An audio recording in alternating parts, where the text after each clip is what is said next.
For more on PPI, retail sales tomorrow, and more Fed speakers for the rest of the week, let's bring in CNBC senior economic correspondent Steve Leisman. Steve, nice to see you.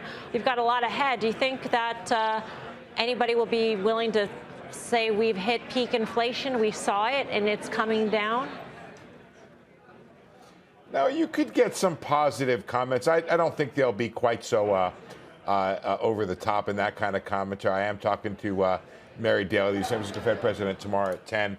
But I don't think she's going to say that. I think that the idea that I've had that these two reports together, CPI and PPI, the Fed can maybe start counting. I don't think it has a definite number it wants to count to. I think you think about 3 good months, and maybe by January, the Fed could think about being at a place where it might pause for a while to see what's happened to the economy. So I think you can see a place where the Fed would pause. I think there's some potential upside risk to that if inflation does not behave. I think that number, and by the way, this is not a huge a gamble on my part to say this, is somewhere between 4.5% and 5%. But what's happened with this better than expected number, Melissa, is I think the possibility or the probability that the Fed goes above 5 starts to recede. I don't think you have much play on the short end or the near term part of the curve there. The idea that the Fed is going to 4.5, I think it's got a date with 4.5. It may have a date with 4.75, but better inflation numbers means that date with 5% is probably off. Steve, it's Karen. So after last month, we had a very hawkish Jerome Powell and a very hawkish everyone else from the Fed. And now there seems to be just a little bit of daylight in between the hawks and, well, Brainerd, I guess. Do you think that that will change more? We'll get more rhetoric from the Fed prior to the next meeting? Yeah, I do, but I think you want to be a little careful, Karen, not to misinterpret the rhetoric, at least, again, on the short end.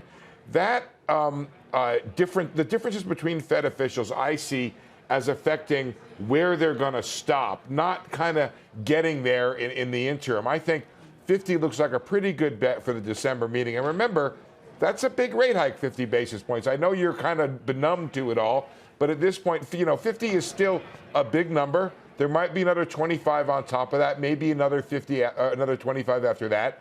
So it may be 100, it may be 75 more. The issue is, do they stop, at 50 or they stop at 100? I think that's the difference between the Fed officials. Those differences should get a little bit bigger after when the new year starts. But remember, we used to have hawks and doves on the Fed. That's normal. That's normalization of the situation. Right now, the last several months, it's all been hawks. The question is, who's hawkier than the next? That's just not the case anymore. And I think we're going to start to see these differences start to become more prevalent. That's a new term, hawkier, dovier. So, Steve, now that we can sort of put 5% in the rearview mirror, as we sort of cross off these highs, does that window that Powell was talking about for the soft landing, do you think that window gets any bigger? And, I was talking to the former Treasury Secretary, Steven Mnuchin, earlier this afternoon at a CNBC Tech Council event, and he outlined the scenario where he sees a shallow recession, but one that could last a year to 18 months, which seems like a much longer period than what the markets might be currently factoring in. And I'm just wondering how things are shaping up in terms of the economist's view of things. I think what we need to do is a kind of, asset and liability side on this. Okay. On the one hand, we have low unemployment, and that's really going to help. I think if we get off with a unemployment rate that doesn't rise by more than 1%, I think that's a soft landing. That's a shallow time. Now, we also have all of these rate hikes that are going to hit the economy sometime next year.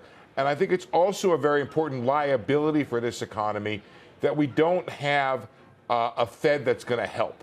The only way the Fed is going to help is by stopping raising rates. I think the market, because it's been so consumed with other issues right now, missed the idea that the G20 is meeting amid concern about a global recession, and they're not really talking about how to help the global economy. Why? Because their hands are tied with this global inflation problem. So You know, what is that phrase from Bruce Springsteen? You know, take a left at the light and go straight into the night, and then, boy, you're on your own. Well, that's where the market is right now when it comes to dealing with any economic downturn. It is not going to get fiscal or monetary policy help. Yeah, and with divided Congress, it's going to be even harder to push through on that side of things. Steve, good point. Always great to speak with you. Thanks for your time. Steve Leisman, CNBC senior economics reporter. Maiko, how do you think about this in terms of where the Fed might end up and what that environment will be on the other side? Well, I mean, if history is going to be our guide, what we know is that the Fed has had challenges in years past when they've tried to tackle inflation. The problem tends to be more persistent. But there are these lulls. I mean, that certainly happened in the Arthur Burns era before Volcker stepped in and got super aggressive. We don't have the same kind of inflation at this point that they had. But I would be surprised if they don't want to be overly hawkish. They don't want to induce a recession. Any excuse they have to essentially moderate the pace of rate increases is, I think, an avenue they're very likely to take. But I suspect that the problem is going to be persistent. And when that happens, we're not going to get sort of the all clear the way I think many people are hoping.